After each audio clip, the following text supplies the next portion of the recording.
Okay, good morning, FLP residents. This is Linda Yao from Northeast Regional, and I am Sarah Palmer from the Kensington branch. we are going to be talking we are Toshokan FLP, and this week we're talking about more about fandom. That includes fan fiction. This week specifically, we're looking at fan fiction and fan art. Woo! But more fan fiction than fan art, because I didn't line up all the fan art things I was going to say. So, let me pull up what we've been talking about between the two of us. Mm-hmm. So I think we started to want to talk about the different terms that you would expect in fan fiction. Absolutely. I think as librarians, we ended up gravitating more towards fan fiction. I know I use that. And don't worry, because the thing is that reading fan fiction is also like reading a book. I'm not kidding. It's like reading a book. So it can be actually like reading a book series sometimes, depending how in-depth the fanfic is. Yep. And depending on what fandom you're in. Yes. Okay. So we're gonna first talk about the lexicon of, is it lexicon? You could say, yeah. Of what terms would you expect if you talk about fan fiction and all of the things that you could see in the world of fan fiction. Yeah, and there are some useful links that we will share we hope to share with the video when we distribute this. So why don't you take start with whichever of the terms you wanted to first, and then I'll join you. Sure. So, a little bit of a backstory. I started reading fan fiction in the 90s when internet just started to lift off. So I think I was in either junior high school or in high school. So my preference right now is just sometimes reading more fan fiction than I read other types of literature. So that's a guilty pleasure of mine, other than reading graphic novels like popcorn. So you can't read just one. Yep. So right now I want to talk about terms that I've actually encountered throughout the years that I've been reading fan fiction. One is crossovers. It's when you take two different series, like television, books, anime, manga series, and you kind of like one world meets the other world. Mm-hmm. And that is actually a preference for certain readers and certain writers. All right. Yeah. I love that too, and I've read several works like that, including one that's a crossover between Yuri on Ice and the Loveless series. It's really well done. That's good. Yeah, and I myself have more or less abandoned fic where I combine Yu-Gi-Oh with Romeo and Juliet. So, I mean, crossovers can be can be quite diverse between genres. There's definitely tons of anime and Harry Potter crossovers. So, yes, mainstream publishing connected with anime and so forth. So it is a big challenge when you read a crossover and it actually sounds plausible. So, yeah. What I love is how the crossover can translate not just the characters, but the specific moments of, say, the anime series, such as Yuri on Ice, like where they first say "I love you" or something like that, or where they come to know more about each other. Just specific plot points come into the fic, but in a different way because it's a different setting, a crossover setting. So I think crossovers can also lead into alternate universes. That's a term where you're actually taking a snippet, like you don't want to read the epilogue of Harry Potter, and then you end up writing something that actually replaces dynamics of the original fan fiction. All right. So in So that case, that particular case, which is also called epilogue, what epilogue? You can, you might be following the canon up to the point of the end of the main action in Harry Potter. So you're canon compliant up to that point, but then it becomes canon divergent because you have gone in a different direction after that. So with alternate universes also comes the authors oftentimes trying to do either a self-insertion or they elevate the character to be to the point where it's like Mary Sue or Gary Stu. Yeah. Where it's going away from the character, but it flavors that story. So there's always a lot of complaints. So we either see a lot of complaints against Mary Sue and Gary Stu, but it makes interesting to look at it. Yeah, I actually have, well, I tend to try to avoid reading such fics, but I also haven't run into much of them since the early 2000s. I remember reading a lot of Sailor Moon fan fiction, and there was so much complaints about Mary Sue's. Yeah. So yeah, when a background original character becomes extremely significant, then that's something to worry about. Which is not to say that original characters don't have a place in fan fiction, because they give the other characters something to react against. So I guess for me, reading about fan fiction actually led me to comprehend OEL's original English language. Because originally, I think one of them, DramaCon, actually reminded me of like self-insertion, or at least a fish in the world of staring at what is anime, what is fan fiction and fandom. I don't know about you guys, but I am a huge shipper for certain pairings and certain couples that I end up reading most about. And I could see that Sarah also has her favorite ships. It's like the ship that will not go down. Yes. No shipwrecks here. Yeah. So there can be in a given series, of course, there's canon ships where the two characters actually do get together in fandom. So like Yuri and Victor and Yuri on Ice pretty much are together in the original. But so that would be a ship that reflects the actual story. But then there's other characters that are paired together who are not necessarily together in the story, or who in fact are who the story pairs with different people. Yep. And examples for my understanding is like you would probably see Harry with Ginny, and they do get married in the book series, but then you always see Harry Potter paired with everyone else, like Draco Malfoy, or like with Ron Weasley, or even with Hermione Granger. They actually got different ships fan fiction regarding about that.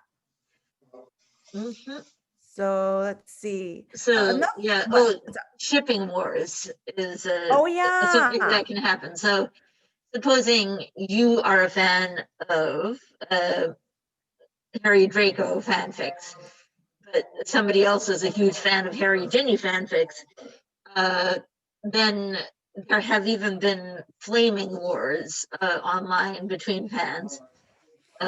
So I don't know if people are as into flaming wars anymore, but that used to be an earlier way of saying certain things, but you end up seeing in fan fiction, you see character bashing. So that's true too. I see Ginny always sometimes, because with Drury fans, that's Draco Malfoy ex Harry Potter. I see Drury fans, they would oftentimes bash Ginny as a character. Yeah, and I mean, why? It doesn't make your writing any better to bash a character. The character bashing that I ran into a lot was in Yu-Gi-Oh! There's one primary girl character named Taya in the English version, or Anzu in the Japanese version. And people are constant. I mean, there's a hint of at least romantic interest on the point of view of Yugi, the Japanese Yugi, for her, but I mean, and it doesn't really develop too much of anything, but people have just completely eviscerated her just for existing, pretty much. And I mean, admittedly, she's maybe not the strongest character ever, but I think so much more could be done with her.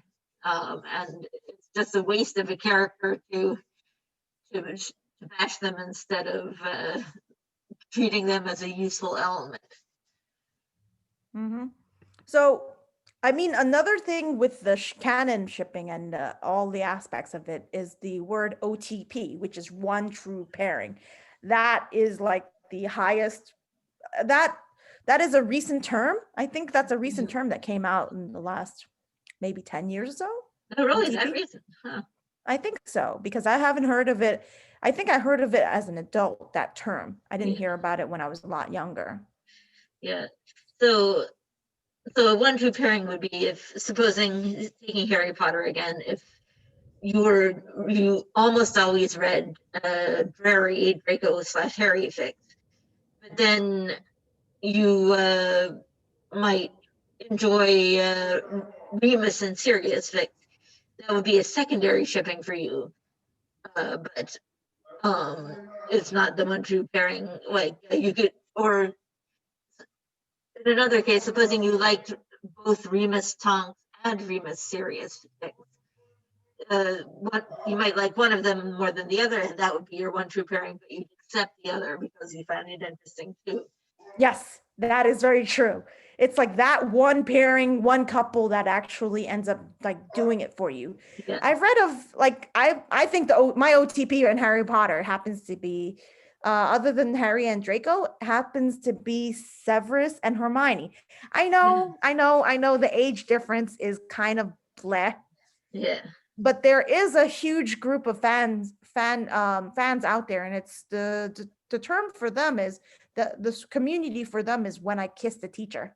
That I was part of a lot with. And so another pairing I've read about Hermione is either she goes with Blaise, what's his last name? Or no, that's the real the actual real person. Never mind. Or with Hermione with any of the Weasley brothers.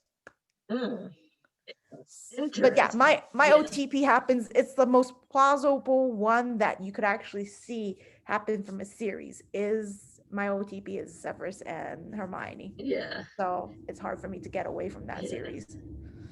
And your OTP may very well be between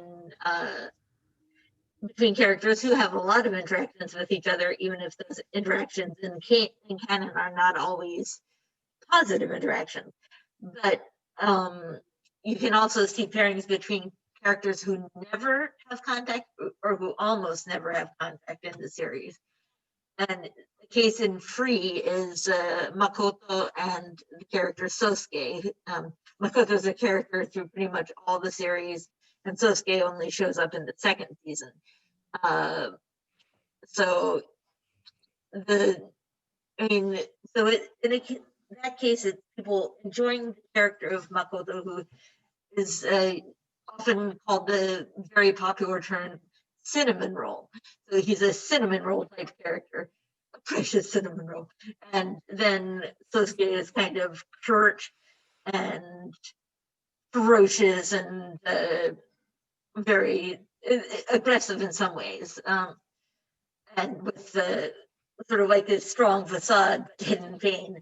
So people look at the two characters separately and think they would be good together. There's only a teeny tiny interaction between them that I'm aware of. So in fact, going more into the alternative universes for a second, alternative universes are a way of exploring the different dimensions of the character than you get to see in the original. Like if your characters are in, it's sort of like in Neon Genesis Evangelion, there's the main story, but then there's a spin-off where they're in junior high school, I think. So that's high school, like high school. So contemporary. that's a canon alternative universe. And although I have not read it, I imagine that the plot is a lot lighter in the second series. It's kind of like when you see Attack on Titan and they talk about the junior high school one. That's right. Yeah. And even Soul Eater has one like that. Lots and lots of times like that. Yeah. So in this case, you kind of want to give the characters who in the real story suffer so much angst a break and get them to explore potential that they couldn't in the main story. So it's a what if scenario. It's a what if scenario, exactly. So some of the alternative universes that most of which I have read, at least some of, are coffee shop, where one or both of the characters become a barista or a customer at the coffee shop or whatever. There's Hogwarts is, you can think of Hogwarts and whatever anime series as a crossover. When I hear crossover, I think more of the original characters interacting. The original characters of each series interacting with each other. There are some stories where, like there's a Yuri on Ice series where there's Hogwarts and the teachers are there, but none of the main characters are there. So all the main characters are the Yuri on Ice characters. There's Omegaverse. Omegaverse. Yes, which is so in addition to the genders of male and female, there are 3 additional genders: alpha, beta, and omega.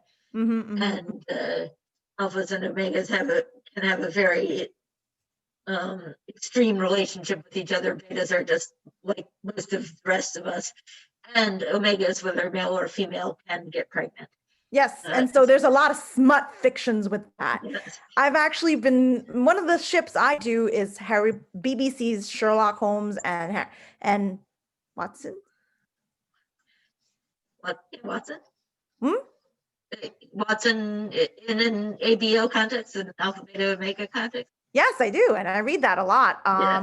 That's one of my things I like to read. I forgot John Watson. I'm sorry, I blanked out a little bit for what. So I usually happen to love the BBC version of Sherlock Holmes, and from there I usually read a lot of Mystrad, which is Mycroft and Lestrade. I just started reading a lot of alpha, omega, betas type stories, but I also enjoy reading a lot of, what is that word again?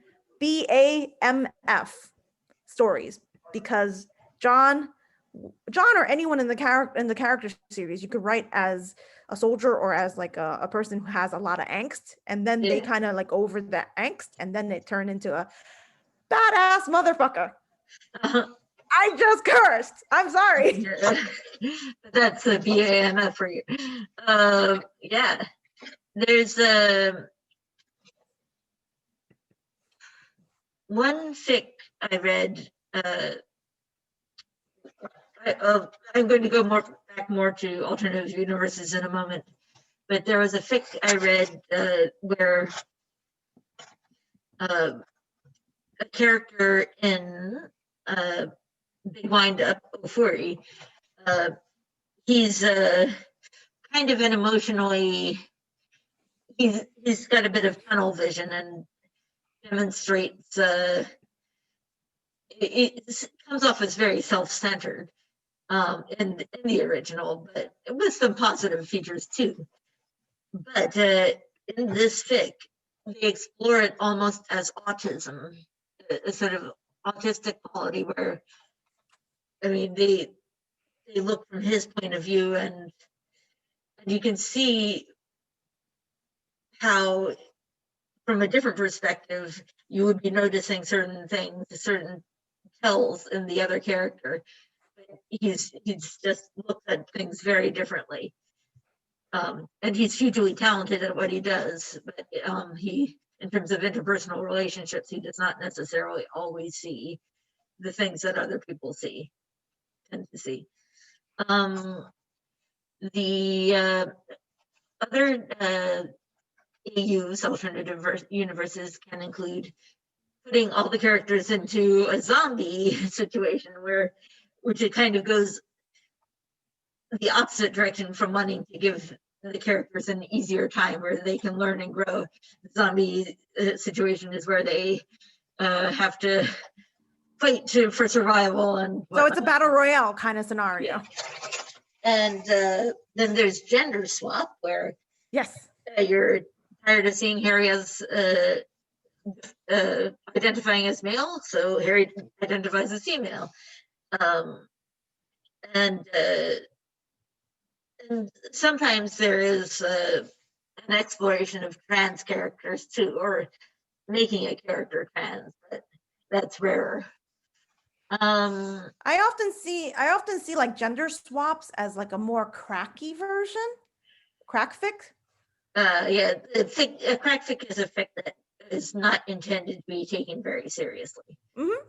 So oftentimes I also see it as, I see it as maybe breaking the fourth wall. Yeah. Where if oftentimes it gets to the point where it's like a good way of examining a how-to scenario. Like I used to read a lot of Rama one half fan fiction, and so a lot of the times I like to read a female version of Rama, because you know that when you douse her with cold water, she becomes a female. So it was my way of trying to figure out breaking the fourth wall. What happens if she gets stuck as a female? Yeah. How That's can not she how go? I would define fourth wall. For me, fourth wall is when the characters show that they know they're in a book or in a story. Right. So, and that does happen relatively often in manga, where, like, say a character might be reaching out of the panels to show that he knows he's in a panel to begin with. And it's something that also happens, especially in omake, the funny comics that come after the main story, where the author plays around with the characters a bit, and often the author will show up in those comics. So yeah, breaking the fourth wall is, if you think of a room being shown on TV, it's like the character turning away from the other characters and looking out the fourth wall, which is the screen of the TV, and interacting with you as an audience. Actually, if that's the case, then I would have to I probably forgot all about what the fourth wall is, but I would probably also say it might be OOC, out of character. Very much so, yeah. If you even do a gender swap and trying to figure out what they want to do. So it's. But in the case of Ranma, I'd say it's a what if that explores something that's already present in Ranma's character and situation. So other alternative universes might include the very popular soulmates, where certain characters are destined for each other. Each person has one other soulmate in the whole wide world, and how they recognize it varies. They might, like, in one case it was people only seeing everything in black and white until they encounter their soulmate, and then suddenly color begins. Yes. Or the very big thing that turns up in soulmates is the red thread of fate, which is actually a tradition in Japan, and I think maybe some other Asian cultures, that says there's an invisible red thread of fate connecting the pinkies of people who are who are the destined pair. You see that a lot in your, like Makoto Shinkai's Your Name. That one Uh-huh. had a very good example what Red Threads of Fate is. Yeah. So Yeah, there was actually 2 BL manga that explored it in very interesting ways. So there was one person who couldn't stand the idea that he was paired with this particular other person, and so he encountered somebody who could see the red threaded fate. I mean, he himself could see it, but he encountered somebody else who could see it, and that person had the power to cut the thread. And so you get to see the consequences of cutting the thread. that turns into an angst story then. There's some angst, yeah, but it all ends up well in the end. But there's a sequel where that person who cuts the thread himself becomes interested in another character, but because he can see that that person has a thread going to somebody else, he's very unwilling to commit himself. So I guess that also leads me to actually discuss what is HFN versus HEA. So HFN versus HEA, happy for now versus happily ever after. I haven't ever heard that. That's interesting. Well, oftentimes if you see certain fan fiction and always a majority of the fan fiction that is out there is always a pairing of some sort. But then towards the end of the story, it's always happy for now. And then right now it clears the way for sequels. Or if you want to do HCA, which is happily ever after, it closes that universe completely. Yeah. All wrapped up. And oftentimes it is like, so I wanted to talk about how oftentimes I grew up thinking fan fiction is mostly written by amateurs. Amateur writers, and so oftentimes you see there's a huge community where it's like oftentimes the grammar is so bad or it's like out of place. So oftentimes as an author you could be by yourself and you are thinking, I want to get myself involved in the fan fiction community, but then that is a way of being interactive. And so oftentimes you end up seeing the terms beta readers, or you end up seeing like things where you're talking about WIPs or work in progress. And I've had beta readers, or I was a beta reader myself. That means it's kind of like an informal version of a pre-reader. Well, or an editor. Or an editor. And oftentimes there's a huge amount of stuff to clear through, which the author can take or cannot, or don't have to take at all. So well, feedback very often if a reader is a beta reader, I mean, it's somebody that you make the arrangement with specifically. So it's, I mean, yes, you can choose not to accept all of the suggestions, but generally speaking, you want to hear those suggestions and see how to reflect them. And in fact, for one fan fiction I was working on, my beta recommended I changed something, and I decided at the time that I liked it better the way it was, but ever since I've kind of regretted it. What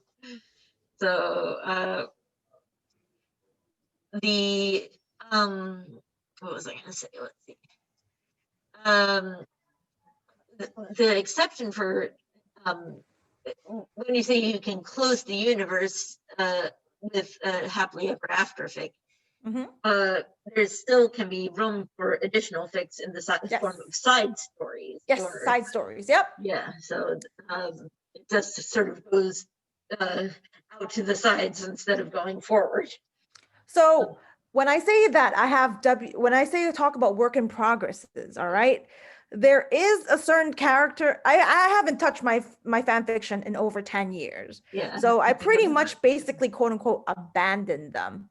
Or if you ever see the situation where a writer would often orphan it because they want to pull themselves away and back away from that fan fiction because of you're trying to maybe respect the authors, so you're not gonna keep any fan fiction, so that way you don't offend them, or so you end up seeing orphan fiction, where authors would take down really great stories, and then afterwards is people gonna say, oh, where exactly like, at least if there's an orphan fic, right? That means that the text is still up. Yeah. And then people could actually take over that story. But Mhm. then there's also authors that take down everything. And so oftentimes I end up seeing where a lot of people, specifically even through listservs or email lists, they would often ask, where can anyone has a copy of so-and-so fic? Anyone has Yeah. this? And then you end up like seeing that, and there's a necessity for archives at this point. Yeah. And archive.org, the Internet Archive, is one way you can look for some of those fics. But one of the, I mean, there's a couple of other reasons that people might take down fic. So one is that they are trying to shape their online presence to be more professional or whatever. And so they, even though they might be doing it under a pseudonym, they still don't want to have all this lovey-dovey fanfic out there. And the other reason is that if, as fans, including the big name fans, the really, really popular ones who have really well-shaped fan fiction, as they enter the world of original writing, they don't want to have, or they may even be counseled by their publishers to take that away. You can't have that anymore.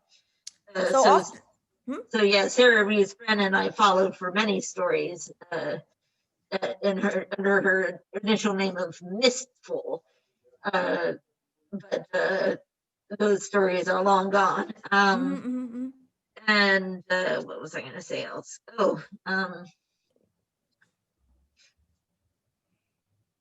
I don't think it's across the board that happens, but I think that's true of a lot of cases. I've seen that happen in a lot of the fandoms I actually enjoy. Yeah.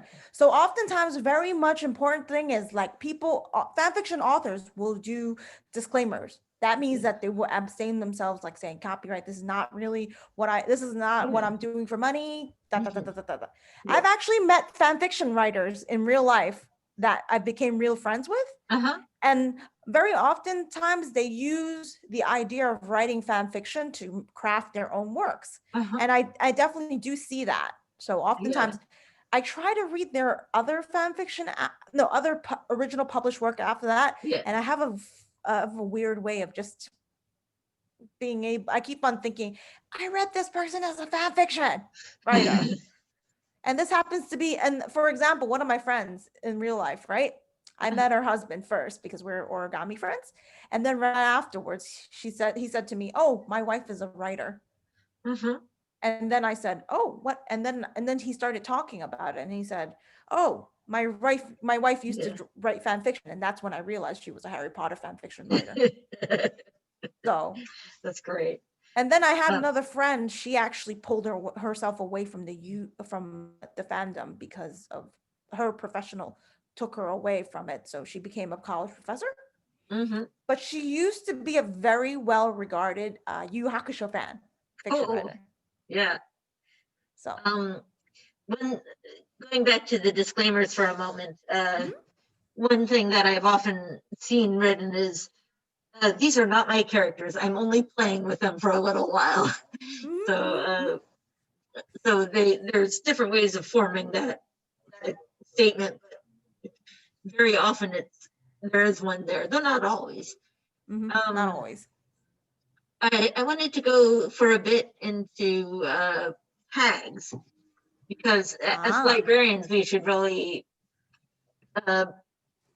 gravitate towards tags because they are a form of subject heading or keyword that can be searched. And so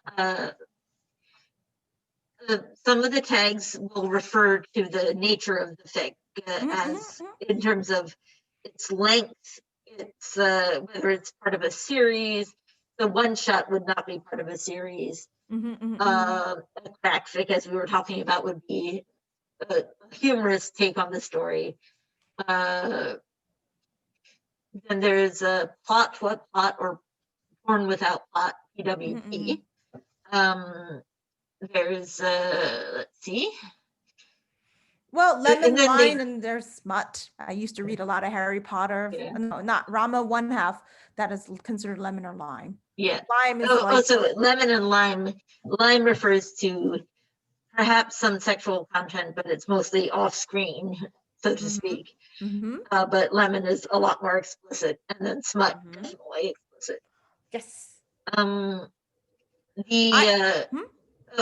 In addition to the disclaimer about copyright, there's also often disclaimers about content, like definitely if there's things that they know could be triggers. So content warning or trigger warning.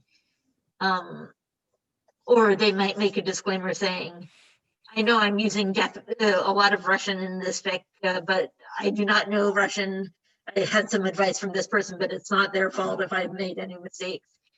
So something like that, that they know that they are trying to reflect something in their fics that they don't have a lot of personal knowledge of. Well, that's also like an endnote scenario. It's kind of like where you're trying to explain what exactly are you talking about, or translating some words. Like sometimes I read a fan fiction and there's French.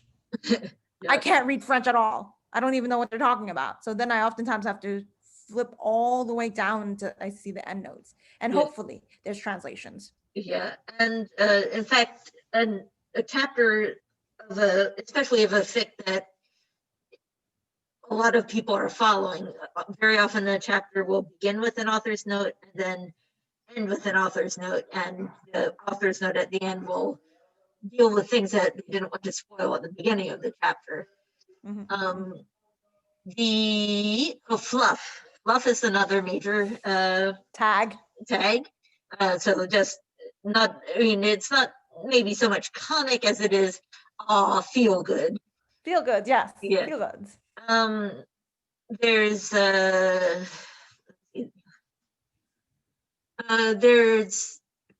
some types of fic that have actually been banned from fanfiction.net, which is one of the major sites that hosts fanfiction.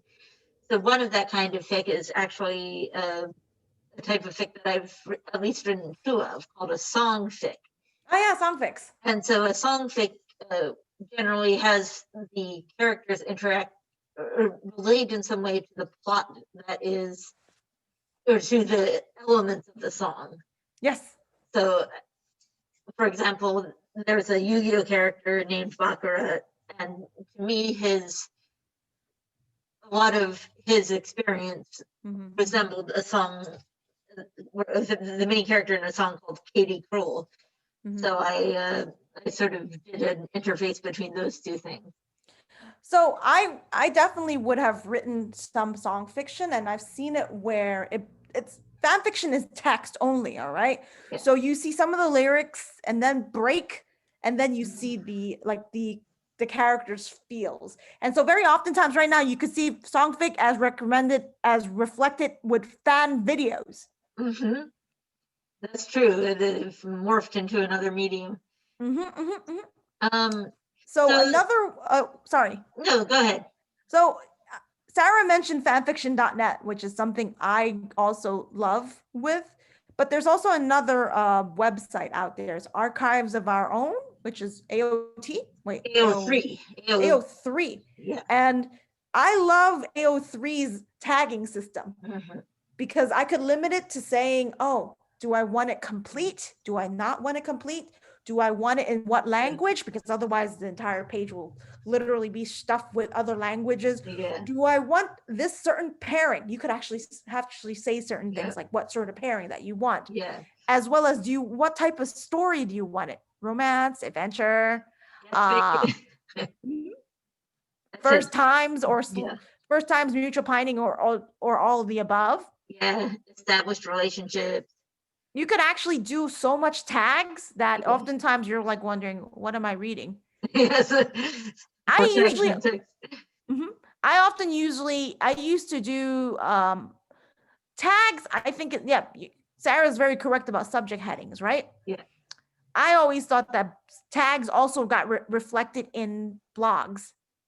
Huh. Well, the blogs do have tags, yeah. And blogs or like Tumblrs often is an archive of fan fiction themselves also. Yeah, that's an interesting point. so what you're talking about, an archive of our own, which I also really like as a site, and where I also have some fic posted. What what you're talking about is the filter system, is where you specify the tags that you're looking for. Yes. And I don't remember fanfiction.net's filter system being really Fanfiction.net is like a big gigantic warp. Like literally you have to throw yourself into certain character pinings, characters or something like that, and then it's a grab bag. So what you see is so what you you sift get. through it, Sift through page after page of fics. Or otherwise, there's community pages where people who are fans or authors themselves or community members would often like curate lists recommending certain things. And so I thought of it as a great, like an acclaim, not acclaim, but I always felt warm and fuzzy when I saw something I wrote as included in a curated list. Yes.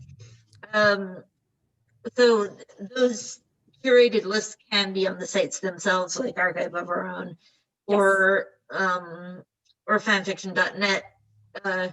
You can also think of the bookmarking system, where certain characters bookmark as recommendations other people's writing. And so what I figure is, if I really like somebody's writing and feel like they're a good author, they aren't necessarily going to pick bad writing. They value strong plots in themselves, and so they won't read. They will give up on fics that don't have that sort of strong plot. Yes. So, there's some other ones that I wanted to mention, or more about tags themselves that I wanted to mention. So, in addition to all these very useful tags that we're talking about, tag section can actually be a way for the author to communicate with the fans in an entertaining way. So people have rather random tags. So there's one that features two characters from Yona of the Dawn, and one of the tags is "Happy Birthday, Yoon." Because very often a character, a manga author will identify the birthdays of the characters. And so this presumably was written on the character Yoon's birthday. And then there's self-referential tags like, why is that already a tag? And then there's, let's see what else. Yuri, the unwitting skating hero, skating god, Burks in Love, and the tags may also show whose character's point of view it is. Okay, and POWs. Then, POVs. And it can talk about aspects of how the fic develops. So there's a slow build or slow burn. A slow burn would be for, in the case of romance. The type of fic, the crack fic, fun fic, whatever, is often one of the tags. So I think that tags also are like the precursor of hashtags. And so I think I remember a long time ago, I was reading a lot of, I omit, like if I see tags, I definitely know it was a faster way of omitting something. So I was one of the fans that would read everything on a list. Like you have to comb through everything. And so I remember like one time I was reading, because I had a lot of experience of just reading fan fictions to learn about a series. I've never really, certain series I never really want to watch, like Gundam Wing. I used to read a lot of Gundam Wing fan fictions, and oftentimes I've seen tags of like 1x2 or 1x3, and those oftentimes refer to who is considered to be the team numbers. Team members numbers. I think it was a pilot number.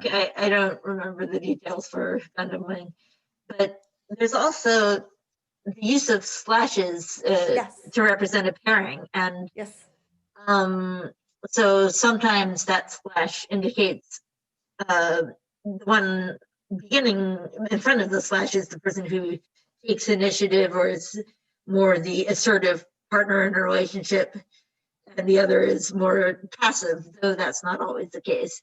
There's also, and sometimes you'll also see, in the case of Yuri on Ice, Yuri / Victor as one tag, and then Victor / Yuri as the next tag.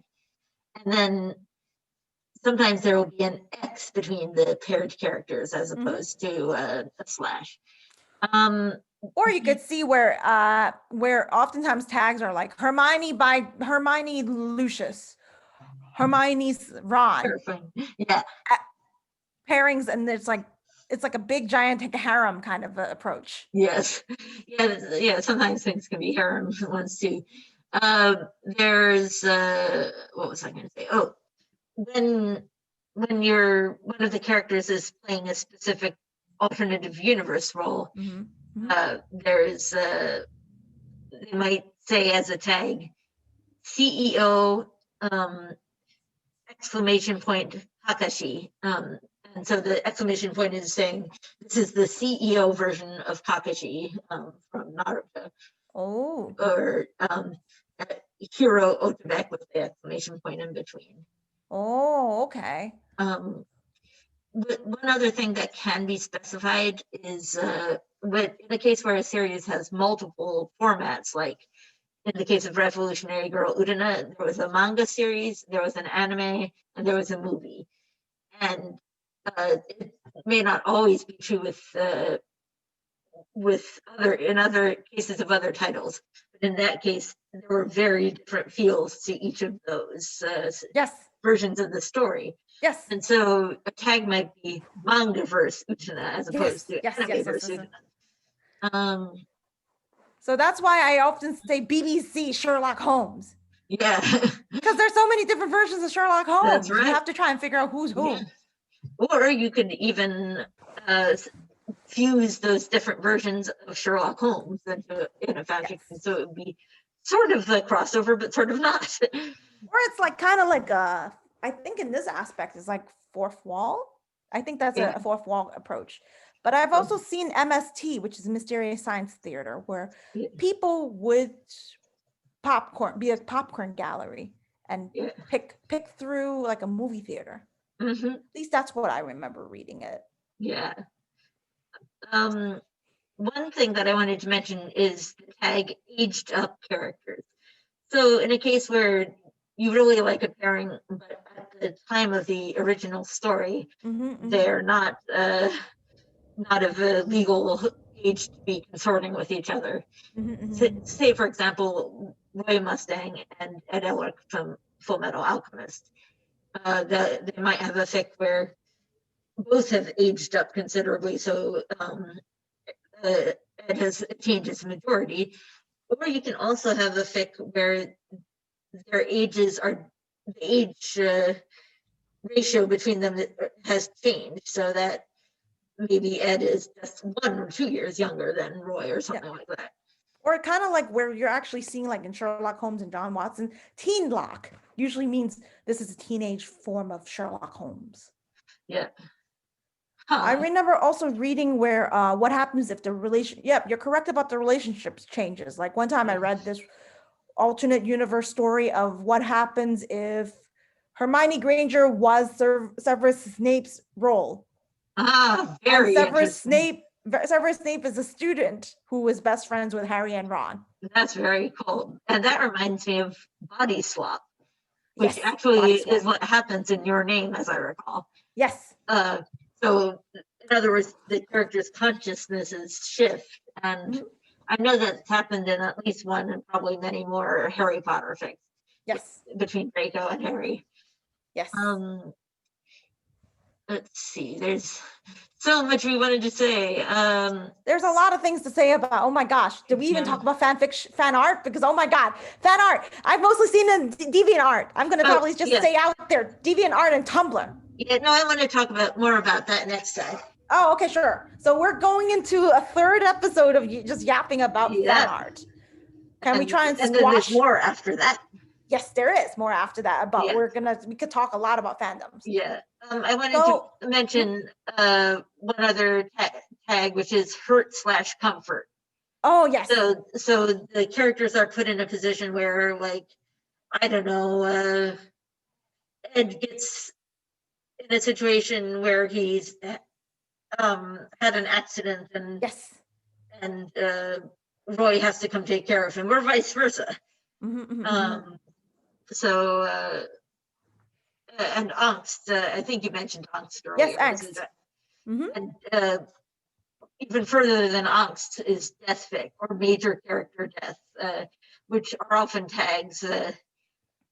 And another content warning type of tag is lack of consent / non-consensual, or dubious consent / coupon. And so for some of us, those tags are immediate no, and that's true for me. But for some fans, they would probably say, oh, it's going to probably flavor up the story. So it makes it either spicy or not spicy. Yeah. So oftentimes, just to say fan fiction is fantasy. Yes. It is not in any shape or form going to take away from the original story. Right. It's just a way of enjoying the series in another way. Yeah. Making sense of the series in another way too. So it's like a character. Wait. Yeah. Character? No. Character buildup, right? Character right. focused, centric. Yeah. But yes, I don't know. But we're right now. Oh, it's 11:52. Oh my goodness! Well, should we try and discontinue right now or something? Next week is. I wanted to say a couple more things about tags because I love tags. I know. So I don't know if you mentioned slice of life, but yes, not all fics are pairing fics. Not all fics are romance fics. Yes. There are often ones that focus on a platonic relationship. So let's say you really wanted to focus on the Harry and Ron friendship. You might say the tag would not have a slash between them. Instead, it would say Harry Potter and Ron Weasley, to show that that's a focus, but that it's not romantic. Slice of life / friendship. Yeah.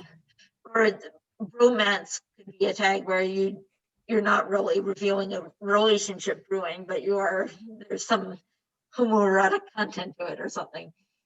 Let's see what else we got. The feels is a key tag because it hits you right in the feels. Where you it's like emo. You're gonna get emotional about it. Yeah. And so yeah, I find the tags for effect are very often a conversation that the author is trying to start up with you in a sense.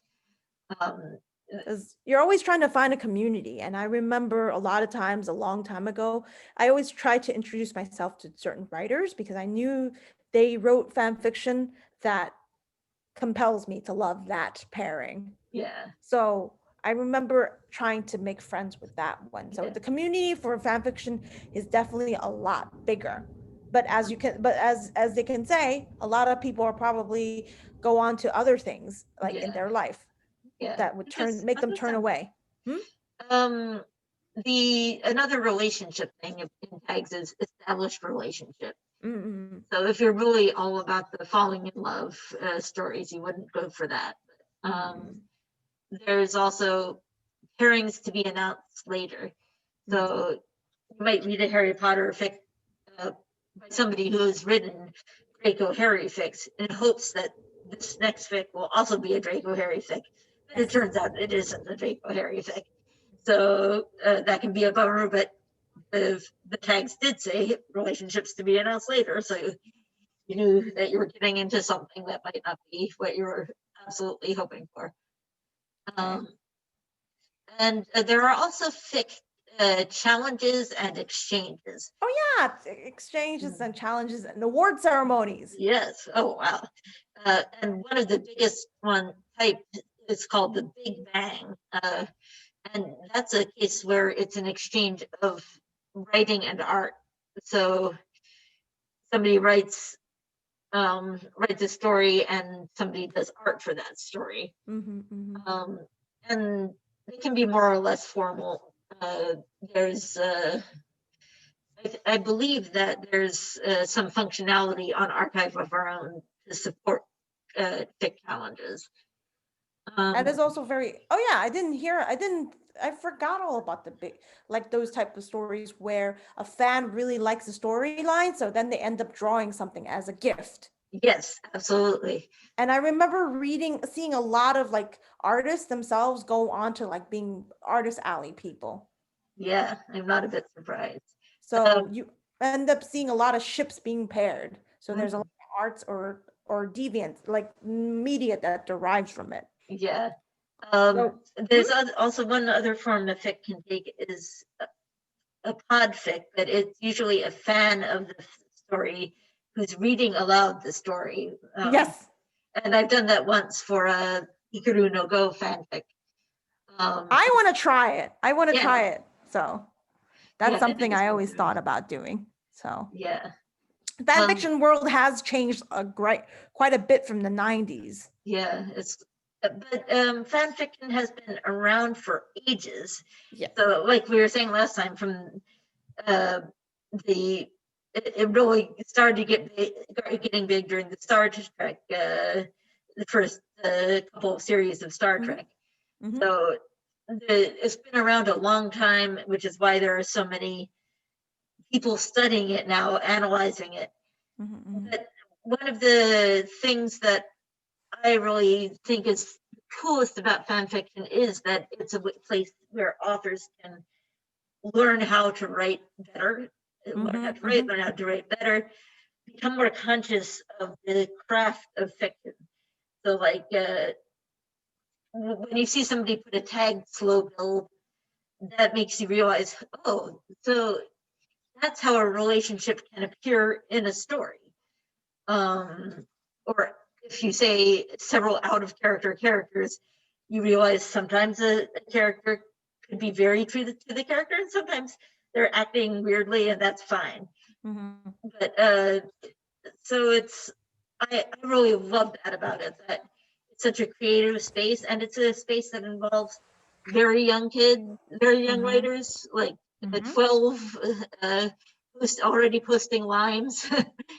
Yep, it has. And then people my age or older. Yeah, there is. So we're seriously going out of time right now. Yeah, we are indeed. So next week we're off because it's Thanksgiving. So happy Thanksgiving to everyone who celebrates. Yes. And we will resume next week. Following week, sorry. So we'll probably in December at this point. Probably. So yeah, great to have you all. Great to talk to you again, and we'll finish probably last thoughts of fan fiction next episode, but then we have to probably start talking about fan art, and then we start talking about other aspects of fandom. Woo!